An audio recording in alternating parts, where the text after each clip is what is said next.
Paz do Senhor, meus irmãos. Você está no canal EBD e Você, um canal feito para você. Eu sou o professor Janilson e nós estamos aqui de volta para darmos continuidade ao comentário das lições bíblicas de juvenis das editoras CPAD. Nós estamos estudando durante esse trimestre o avivamento para a juventude. Essa é a temática maior que abarca todo o assunto estudado durante o trimestre. E a nossa lição de hoje é a lição de número 3, que traz por título As Raízes do Avivamento na História da Igreja. Então, nós estudamos na lição de número 1 o que é avivamento, na lição de número 2 o avivamento nas páginas das Escrituras, e agora nós vamos, a partir da lição de número 3, nós vamos passar a estudar o avivamento na história da Igreja. E hoje estaremos estudando as raízes desse avivamento. E o versículo da lição de hoje está em 1 Coríntios, capítulo 2, e versículo 16, que diz: Porque quem conheceu a mente do Senhor para que possa instruí-lo, mas nós temos a mente de Cristo. Então esse é o versículo da nossa lição. A nossa leitura bíblica em classe hoje, queridos, ela está em 2 a Timóteo, segunda carta de Paulo a Timóteo, capítulo 4, e o versículo de 1 a 5. A nossa lição de hoje, ela tem 3 tópicos. O primeiro tópico, nós vamos estudar sobre a importância de conhecermos a história dos avivamentos.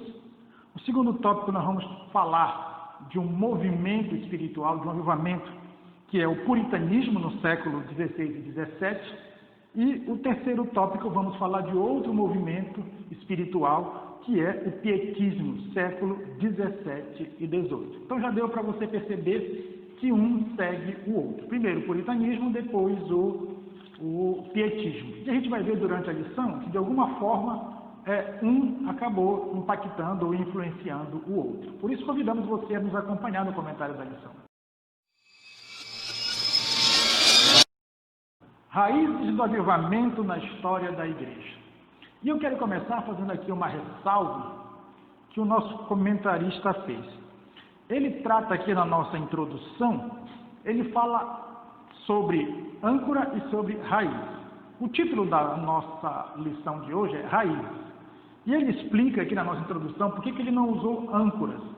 Porque ele diz, segundo a sua concepção aqui, e até bem colocada, de que âncora é aquilo que nos segura em algum ponto, né, e que não nos permite avançar. É para isso que serve uma âncora numa embarcação, para que a embarcação não saia à deriva.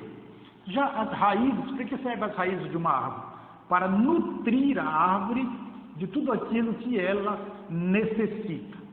Então, o propósito aqui é mostrar que, através dessas histórias de avivamento que sucederam no passado, Deus possa nutrir a nossa fé e assim nós nos sentimos impulsionados por esses movimentos a buscarmos a Deus, em Deus, um avivamento, não somente para a nossa vida, mas principalmente para a Igreja do Senhor também, já que uma vez somos membros e fazemos parte da Igreja de Cristo. Tópico 1 da lição, queridos, a importância de conhecermos a história dos avivamentos. Como eu estava dizendo agora há pouco, conhecer as histórias dos avivamentos, conhecer a biografia dos homens e mulheres que Deus usou ao longo do tempo para trazer um mover sobre a sua igreja, nos impulsiona, de alguma forma nos causa impacto, nos faz refletir sobre a nossa realidade, sobre a realidade da igreja da qual fazemos parte, e compreendermos que, assim como esses homens e mulheres do passado entenderam a necessidade de uma renovação e de um mover espiritual, da mesma forma nós possamos olhar para a nossa realidade hoje, que não é muito difícil de perceber, a necessidade e a urgência de um mover sobrenatural de Deus sobre toda a sua igreja. Haja vista que nós, que pertencemos a uma igreja pentecostal, e ser pentecostal é justamente dar ênfase ao mover de Deus sobre a igreja, sobre a congregação, sobre uma comunidade, sobre uma cidade, sobre a nação brasileira. Nós temos na nossa própria denominação a história dos nossos pioneiros, que vieram para cá, para terras brasileiras, e começaram um trabalho pelos quais Deus usou como instrumento para incendiar essa nação e espalhar a chama do pentecostalismo. Então, nós temos isso como tradição, como herança dos nossos primeiros pioneiros. E aqui nós vamos ver pioneiros, já aqui especificamente do protestantismo como um todo, né, que Deus usou no continente europeu. A gente, talvez vocês estejam me perguntando, o continente europeu e os demais continentes? É porque a reforma protestante, como você sabe, se deu no continente europeu, né? Ali na Alemanha com Lutero. E aí se espalhou pelos outros países do continente e esse movimento de reforma também se espalhou pelo mundo através dos missionários e chegou até nós. Claro, os nossos missionários vieram, por exemplo, dos Estados Unidos, mas os missionários ingleses foram que colonizaram em grande medida os Estados Unidos. E de lá saíram muitos missionários para o mundo em todo, e outros vieram para cá, como é o caso dos nossos pioneiros. Primeira coisa que o nosso comentarista aborda aqui, e é bom nós compreendermos, que é esse ponto 1, subtópico 1 aqui. Veja, ele diz assim, lendo o nosso tempo. O que ele quer mostrar aqui para nós é que aqueles homens e mulheres de Deus, eles conseguiram perceber a sua realidade, o seu tempo, eles conseguiram ler o seu tempo e perceber a necessidade de um mover de Deus. Porque ainda que eles estavam na igreja, mas eles perceberam que a própria igreja estava passando por uma apatia espiritual. E quando olhava para a sociedade, pior ainda, a sociedade estava numa situação lastimada, né? Então eles entenderam que só o que poderia mudar toda aquela realidade, tanto da igreja do qual fazemos parte, que muitas vezes era cheia de formalismos apenas, né, de uma religiosidade muito superficial, eles também entenderam que esse mover de Deus impactaria também a sociedade, mudaria a vida das pessoas, assim como faria muitas pessoas abraçarem o Evangelho, né, como estilo de vida e abraçar o Evangelho porque ele é a mensagem da salvação.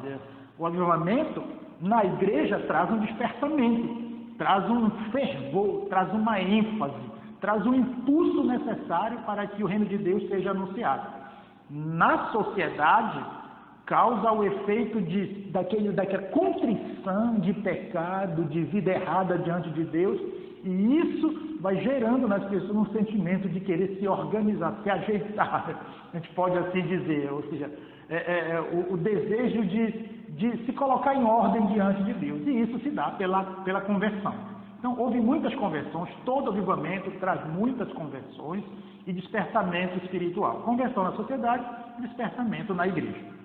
Então, esses homens souberam ler o seu tempo, e é justamente isso que ele quer falar para nós, para que nós possamos olhar para a nossa realidade e possamos ler e perceber que também hoje há a necessidade de um avivamento. O avivamento começa na igreja e alcança a sociedade. O subtópico aqui, tópico 2, aqui, né, tópico 1, subtópico 2, ele diz assim, influenciando a nossa geração.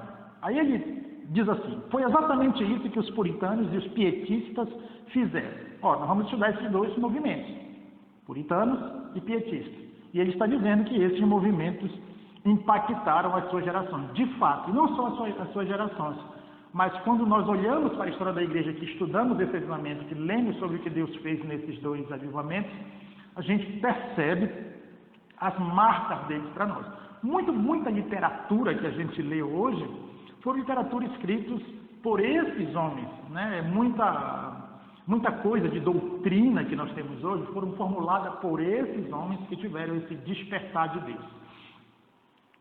Depois ele segue aqui dizendo assim, a história dos avivamentos é um testemunho vivo de que a frieza, a apostasia e as trevas que cercaram a igreja nunca puderam impedir o sopro de Deus no meio do seu povo. Veja, aquilo que muitas vezes a palavra não consegue romper, não consegue avançar, não consegue pregar, o avivamento consegue. É isso que ele está mostrando. Ele está mostrando que Deus agiu na história em favor do seu povo, trazendo despertamento à igreja, justamente naqueles momentos em que a igreja parece ter perdido o rumo, como um trem que sai do trilho. Então Deus trazia novamente a igreja para o trilho, mediante o avivamento. E aí ele diz que frieza espiritual, apatia espiritual, apostasia, trevas, isso nunca foi impedimento para a ação de Deus. De fato, Isaías diz que operando o Senhor, quem impedirá? Agora, existe uma contrapartida nisso aí, que é justamente a nossa busca, a nossa devoção, a nossa contrição e o nosso choro diante de Deus, para que Ele possa fazer hoje o que Ele fez no passado, nesses grandes avivamentos realizados na história da igreja. Toda vez que uma geração clamou de verdade, Deus agiu em favor da igreja na terra. Aqui ele continua dizendo assim: estudar a história dos avivamentos é um convite para olhar o que o Senhor fez no passado, veja. E ele continua, na perspectiva de clamarmos no presente, a fim de que Ele mude a nossa geração. Então, é exatamente isso que eu estou dizendo. O propósito de nós conhecermos a história do avivamento não é só conhecermos por conhecer, mas principalmente para que isso nos impulsione a clamarmos, a buscarmos a Deus uma renovação espiritual e um avivamento sobre o seu povo. Depois, no subtópico 3, do mesmo tópico 1, ele trata aqui sobre vendo o tempo com discernimento. Aí ele faz aqui uma ressalva, que ele diz assim: apesar das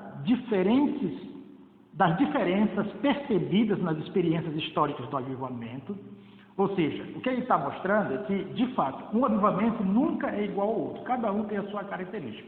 Contudo, a gente percebe, quando se estuda a história do avivamento, que há um ponto comum entre todos eles, é como se fosse a essência do que é avivamento, a gente percebe em cada um dos seus movimentos. E aí ele continua dizendo: algumas marcas comuns podem ser atestadas, que foi o que eu falei. Depois ele continua: reconhecer tais marcas pode sinalizar a veracidade da experiência, protegendo-nos do perigo de chamar avivamento aquilo que não passa de uma euforia humana ou mera extravagância emocional. Então, o que é que ele está dizendo?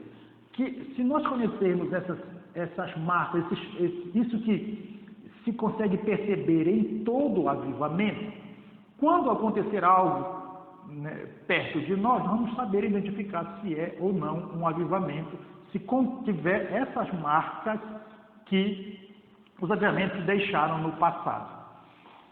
E isso é interessante para nós, por quê?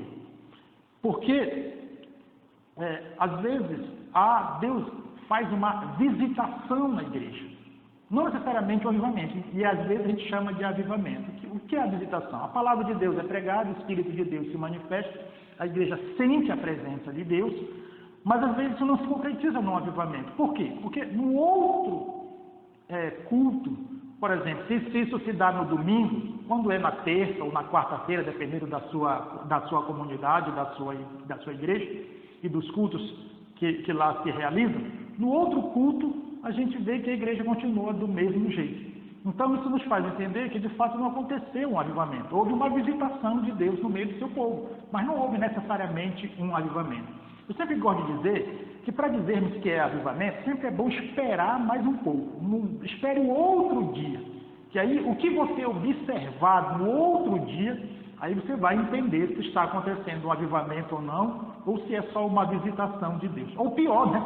Se é só uma euforia humana, que como o nosso comentarista trata, se não é só emocionalismo. Porque avivamentos marcam vidas e mudam vidas para sempre. Outro ponto que ele mostra aqui é falando que esses dois avivamentos, aqui no final do parágrafo, mudaram e deixaram marcas naquela sociedade. O puritanismo na Inglaterra, ali na região do Reino Unido. O Reino Unido é composto por Escócia, Irlanda do Norte, Inglaterra e País de Gales. Então, esses continentes foram impactados, principalmente a Inglaterra propriamente dita, né? E o pietismo, que sucedeu ali na Alemanha. Tópico 2 da lição, queridos. O puritanismo nos séculos XVI e XVII. O puritanismo, ele foi um movimento dentro do anglicanismo. O anglicanismo surgiu de um desentendimento entre o rei da Inglaterra e o Papa.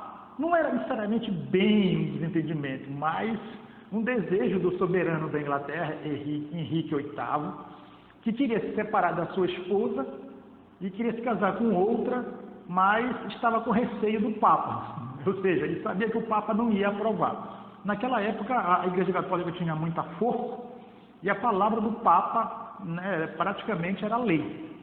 E os soberanos, eles pediam bênção para o Papa, né? Então ele sabia que o Papa jamais ia aprovar um negócio desse. Então, ele, por questões pessoais e políticas, né, porque ele já naquela circunstância já havia dado início à reforma, e ele vê uma oportunidade de se livrar das garras da Igreja Católica e do domínio papado, né, ele realmente decide fundar uma igreja, ou seja, na verdade ele nacionalizou a Igreja Católica na Inglaterra, ou seja, todas as paróquias, todas as arquidioceses católicas na Inglaterra, tudo que estava dentro do limite da Inglaterra, ele tomou para si e disse que a partir daquele momento aquilo era uma nova igreja. Então ele mudou o nome para a Igreja Anglicana. Então, agora vai se chamar Igreja Anglicana. É claro que eu estou explicando aqui a grosso modo, para a gente não se deter nesse ponto histórico, e isso é só o pano de fundo. E ele passou a ser o soberano da igreja e colocou um bispo que seria o líder espiritual, e ele acima do bispo como líder da igreja e líder da nação. Só que o que foi que aconteceu? Para que a doutrina católica não permanecesse nos limites da Inglaterra, então ele acabou abraçando a reforma protestante, especialmente as doutrinas calvinistas que Calvino desenvolveu na Suécia, né? Na Suécia não, na Suíça, desculpa. São dois nomes parecidos, né? Na Suíça, em Genebra. E ele abraçou essas ideias espalhadas pelo continente. Ele começou a abraçar a doutrina calvinista, com receio de que, se ele continuasse com a doutrina católica, a igreja poderia voltar ao domínio do papado, e ele não queria isso. Então ele abraçou a doutrina calvinista, mudou o nome da igreja na Inglaterra para a Igreja Anglicana, mas não houve transformação de fato, foi simplesmente a Igreja Católica da Inglaterra transformada em Igreja da Inglaterra, Igreja Anglicana. Por isso o nome é Anglicano. E dentro dessa nova igreja, as coisas permaneceram da mesma forma, os rituais, o uso de batina, toda a forma como se celebrava a missa, não mudou absolutamente nada. E diante disso surgiram homens de Deus que começaram a contestar isso e a dizer que a igreja precisava de uma mudança completa, que ela não devia guardar nenhum resquício da igreja católica. E pior ainda, eles precisavam de um mover de Deus que fizesse com que a igreja fosse de fato uma igreja viva, como igreja de Cristo, como corpo de Cristo, e não só uma igreja formal, cheia de ritualismo. E é daí que nascem os puritanos, são esses que querem uma reforma completa na igreja, porque até então, Henrique VIII, quando se viu livre da Igreja Católica e livre das influências católicas, ele disse, bom, para mim está tudo bem. Só que esses homens de Deus, esses bispos da Igreja Anglicana agora, e pastores que tinham sido alunos de Calvino, disseram que não era suficiente, era necessário avançar ainda mais nas reformas, de forma que não houvesse nenhuma ligação mais com a Igreja Católica, em seus ritos, em sua forma de ser. E mais ainda, colocasse a palavra de Deus como suprema lei da Igreja. E muitos desses puritanos contestavam até mesmo a autoridade de Henrique sobre a Igreja, porque ele era o soberano para as questões da terra, para as questões materiais, para as questões do reino. Mas a igreja, ela deveria ser governada pela palavra de Deus. E eles queriam também quebrar uma coisa que é muito forte na Igreja Católica, que é a tradição. Os puritanos começaram a dizer, esse movimento que queria purificar a igreja, começaram a dizer que a tradição não pode estar acima da palavra de Deus. A palavra de Deus é que é a norma de fé e prática do cristão. E que todo cristão deve viver conforme a palavra de Deus, e não conforme os ritos, mas buscar uma vida de devoção intensa a Deus. Então, é daí que surge a palavra puritana. Inclusive, ela é uma palavra pejorativa. Quando foi usada de maneira pejorativa, porque há esse grupo de pessoas, grupo de homens, né, grupos de calvinistas, de protestantes, que queriam uma purificação plena e total da igreja. E dentro desses puritanos, né, inclusive nós temos aqui na nossa revista, né, o objetivo em que o nosso comentarista coloca aqui. Ele diz que o objetivo desse movimento foi o de reformar as bases morais, porque a igreja era muito ritualística, então bastava ir na missa, bastava fazer os sacramentos. Sacramentos era como a igreja anglicana e a igreja católica chama ceia, batismo, né? Nós chamamos ordenanças, eles chamam sacramentos. E eles dizem que os sacramentos eles têm poder salvífico em si mesmo. Ou seja, se você ceia, se você se batiza, você está salvo. E os puritanos disseram que nada disso é verdade, a não ser que se tenha uma vida moral condizente com o Evangelho e uma vida interior, uma vida devocional espiritual, piedosa, que condiga com a profissão de fé que se tem. Então, continuando aqui, diz assim, né, que eles queriam um movimento de reforma moral, espiritual, veja, porque a Inglaterra estava muito mergulhada numa imoralidade e tal. Tanto prova o soberano da Inglaterra, que era Henrique VIII, teve 6 mulheres, né? 6 mulheres. Então, por aí você já tem ideia da frouxidão moral da Inglaterra. E os puritanos não estavam satisfeitos com isso. Ir para a igreja dia de domingo e voltar para casa e continuar na mesma vida, era o que os puritanos protestavam. Então, reformas morais, espirituais, litúrgicas, eles não queriam a liturgia da Igreja Católica de forma alguma, né? Cerimoniais, eles queriam mudar toda a forma, eles não queriam nada que lembrasse a Igreja Católica. Inclusive, um momento muito forte em que os puritanos se colocaram contra foi no caso de usar aquela batina que os padres católicos usam até hoje. Os puritanos diziam que não era necessário isso. O que se tinha que fazer era usar algo como se fosse uma beca, que já era usado em Genebra por Calvino, né, que é aquela beca, tipo beca de coral, né, tipo beca que os juízes usam quando vão fazer julgamentos, os advogados, os promotores. Então, essa beca era que os novos ministros deveriam usar, e não a batina da Igreja Católica, para não lembrar nada da Igreja Católica. Veja, e aí nós temos aqui diz que por causa disso houve uma aproximação com as doutrinas da igreja da Reforma Protestante, claro, principalmente o sola Escritura, né, que a Escritura é suficiente, que a Escritura está acima de qualquer regra, de qualquer cerimônia, de qualquer tradição da igreja. A Bíblia é a palavra de Deus e é a regra de fé e prática dos cristãos.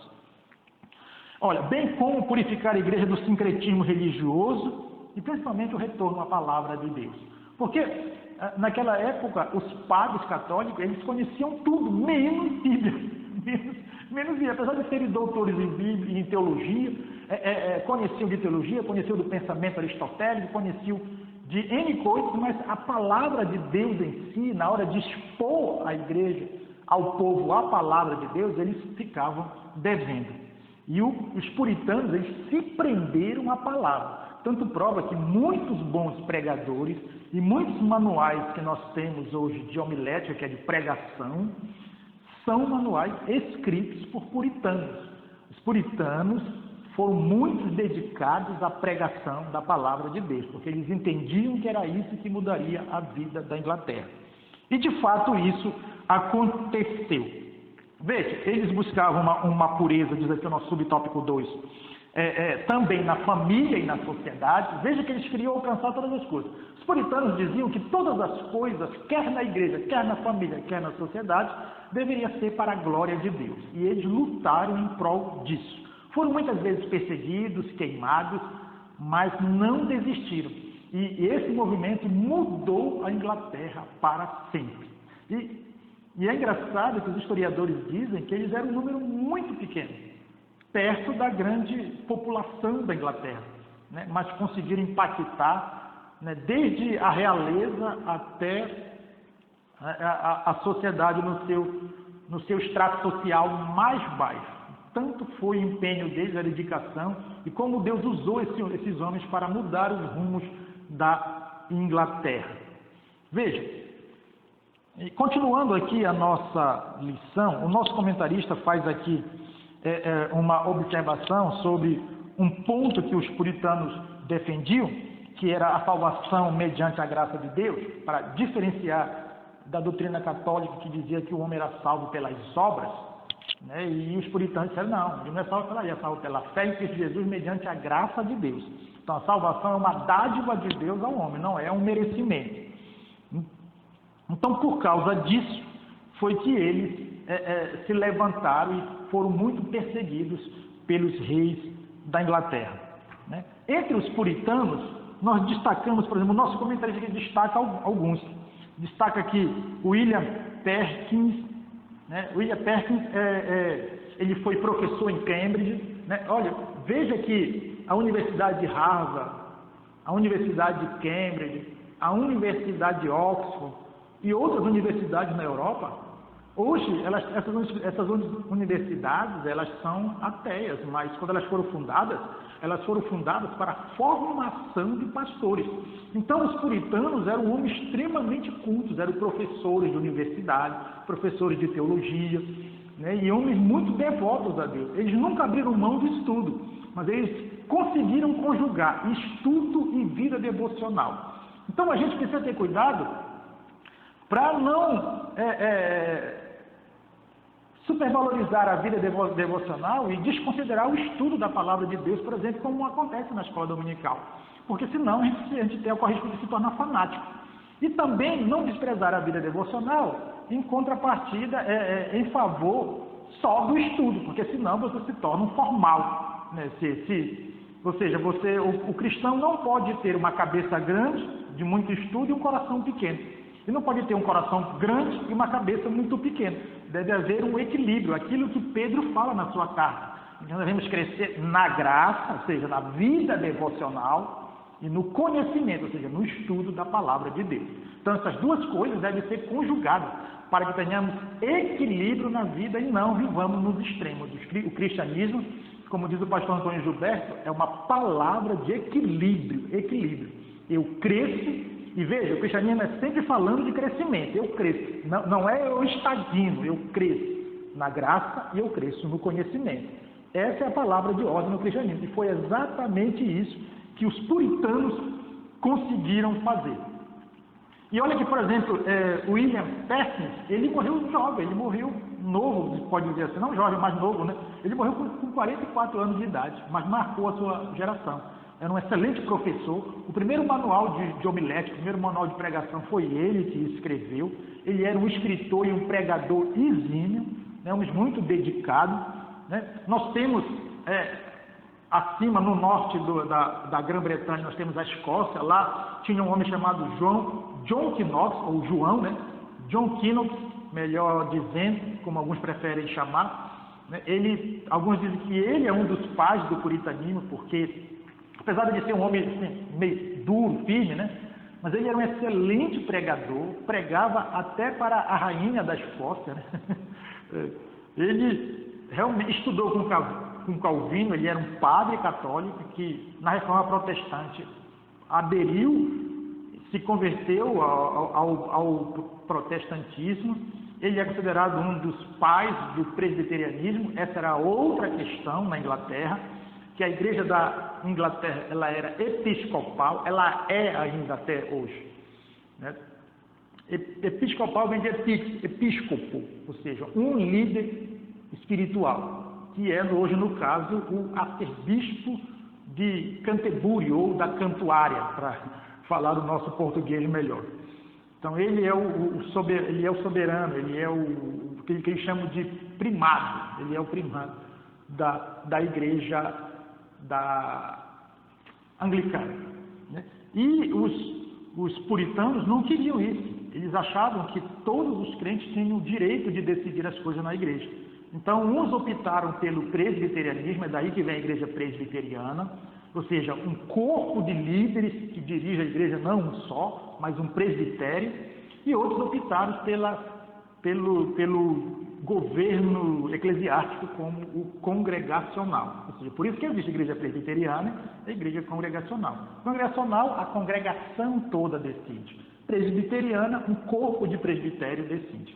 Mas eles não queriam o episcopado, né? E a igreja da Inglaterra tinha esse episcopado e tem até hoje. Tudo bem? Então, esses são alguns pontos, alguns homens que nós poderíamos falar do movimento puritano. Nós temos aqui o Richard Sabes, né? Ele também era professor, ele era professor na mesma universidade, na Universidade de Cambridge, né? Inclusive foi ele que influenciou o William Perkins, né? e outros puritanos. Mas o que é importante nós percebermos é o que o nosso comentarista coloca aqui no subtópico 4. Ele diz assim: o movimento puritano foi uma obra maravilhosamente vigorosa que Deus levantou na Inglaterra, cujo contexto era marcado pela degradação moral e espiritual daquela nação. Então, os puritanos mudaram essa realidade. Demorou, eles foram perseguidos, muitos foram mortos, principalmente porque a sucessão inglesa ela é mais ou menos assim. Henrique VIII, que foi o que fundou a igreja anglicana. Depois nós temos Eduardo VI, que é o filho dele, mas morreu adolescente, 16 anos. Depois entrou uma outra filha dele, que era filha da primeira mulher dele de quem ele se separou, que é Maria.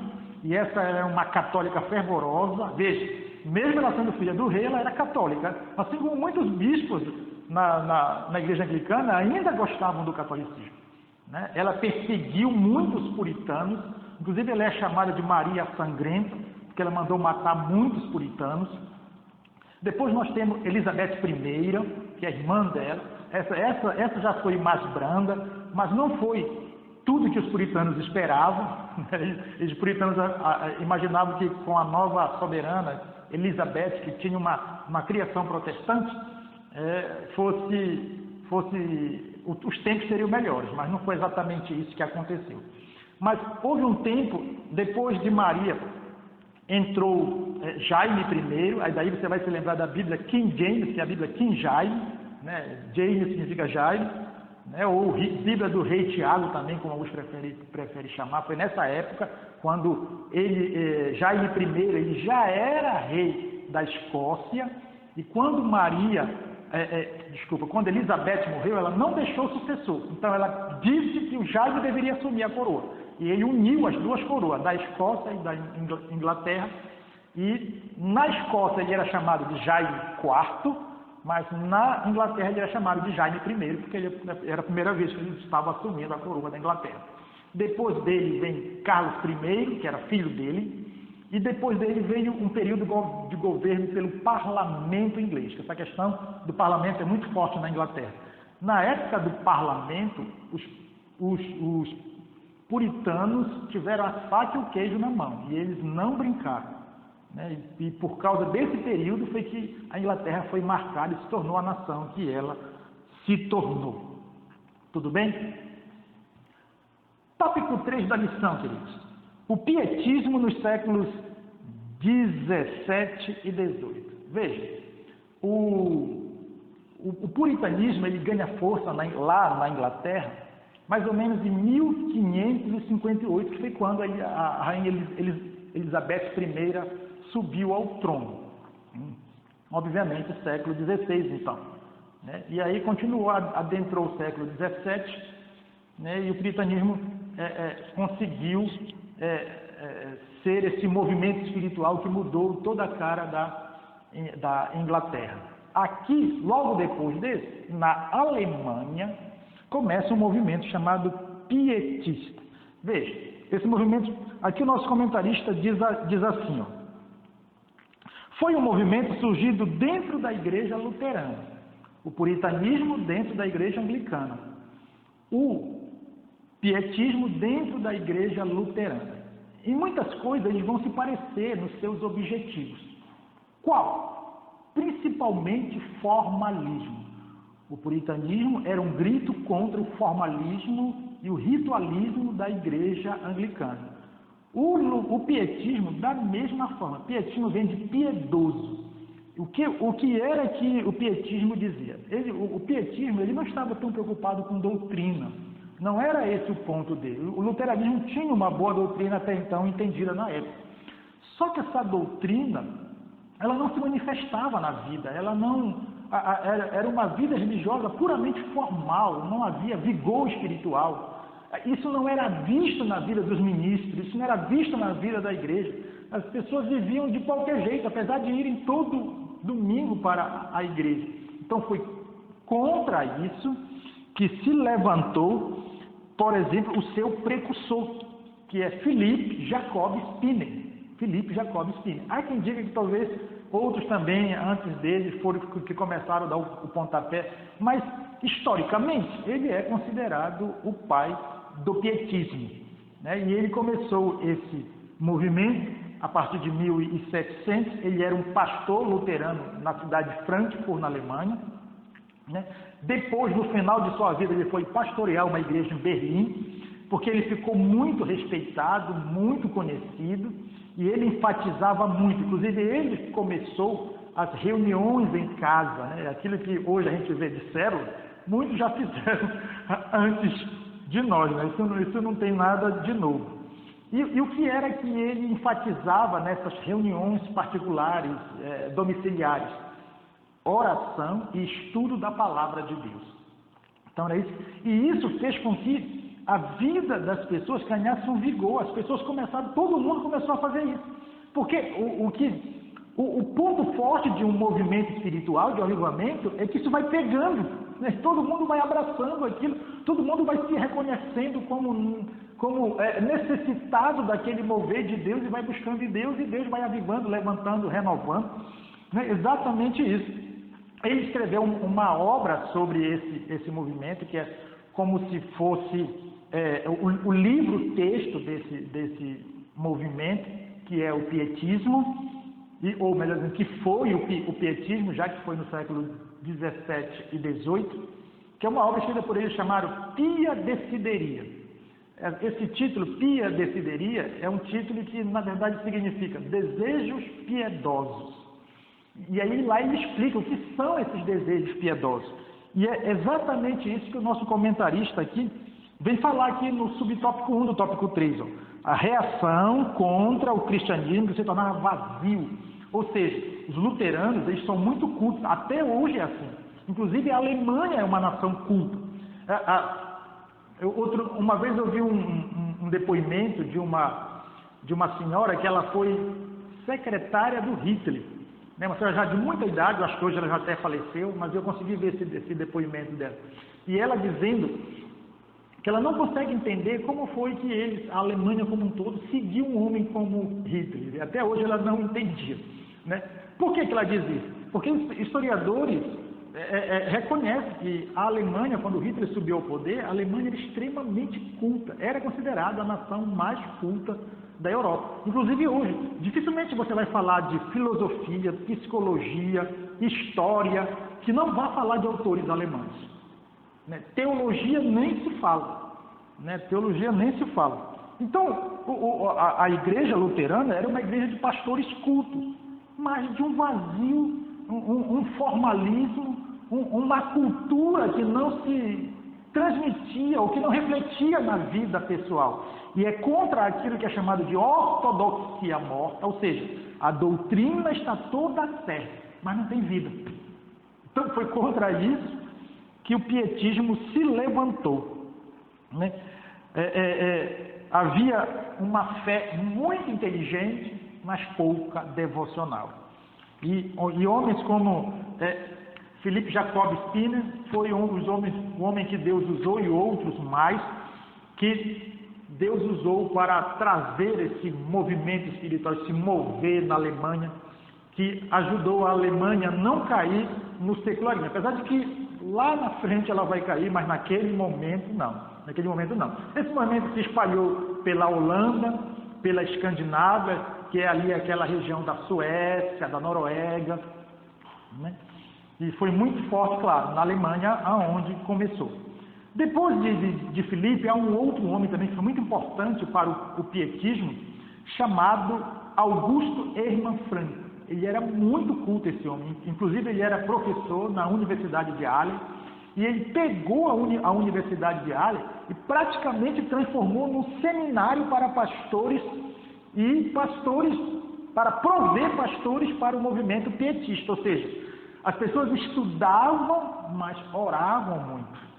Então, a Universidade de Halle, porque ele era professor lá, muito respeitado, se tornou um centro do pietismo. Ou seja, os pastores se formavam, cultos, mas com aquela devoção a Deus, né, e saíam dali para impactar o mundo. Inclusive, tanto no puritanismo quanto no pietismo, um dos frutos do avivamento, que é isso que a gente vai perceber em todo avivamento, missões, ela diz se há avivamento em uma comunidade ou em uma igreja. Se há relaxamento por missões, possivelmente não se tem um avivamento de fato, de verdade. Mas se há um zelo por missões, se há um empenho, se há um fogo por missões, possivelmente aquela igreja tem pelo menos esse sinal do avivamento. Então, quais são os sinais que poderíamos dizer que a gente vai ver em todo o avivamento e que o nosso comentarista aqui falou, que ele chama de marcas?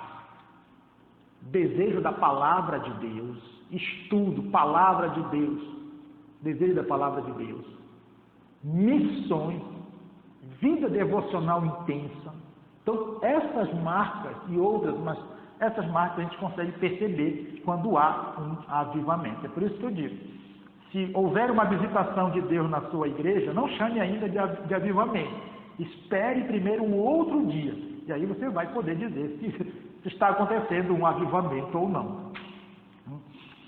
Depois a gente vai ver obra social, quer dizer, todos os avivamentos, esses homens foram muito usados para abrir escolas, orfanatos, para trazer as crianças, né, para serem acolhidas, que é o papel social da igreja. Isso é muito forte em todo avivamento. Esse Augusto Hermann Francke, ele abriu um orfanato, ele abriu escola, porque ele entendia que as pessoas tinham que saber ler e escrever para ler e estudar a Bíblia, ou seja, era uma educação para a transformação do caráter através da palavra de Deus.